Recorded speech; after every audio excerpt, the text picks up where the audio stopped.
In today's video, I am going to teach you how to create chunky 3D letters in Figma.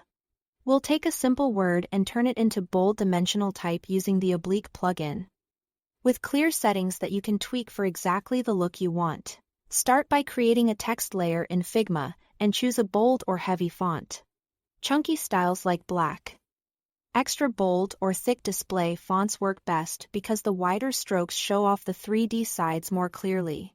Type your word or phrase, set a size that fills your layout comfortably, and pick a solid fill color for the front face.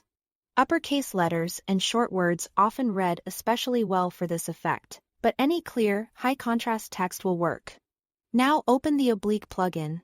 The quickest way is to press Ctrl/ to open quick actions, search for oblique, and run it.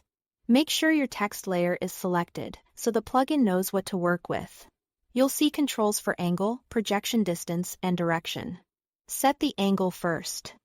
A range of about 10 to 45 degrees is ideal. Lower angles create a gentler slant that feels longer and more subtle.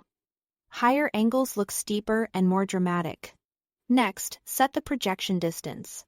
If you want that thick, chunky look, start around 20 or higher. Lower distances give you a slim edge, while larger numbers exaggerate the depth. As you increase the distance, keep an eye on legibility. Very deep extrusions can crowd tight counters or delicate details. Choose the direction for the depth to extend up, down, left, or right based on your composition. Then click Project. The plugin will generate a vector extrusion behind your front face, instantly creating the 3D look. If the result feels too subtle or too heavy, simply adjust the angle or projection distance and project again until it matches your style.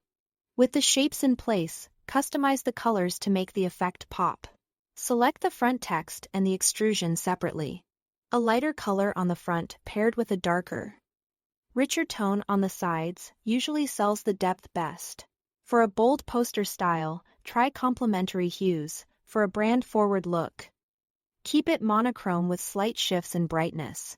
Gradients on the extrusion can add polish, but even simple solids with good contrast look striking. If your background is busy, increase the contrast between the face and sides so the edges stay crisp. And that's all to it. Thanks for watching.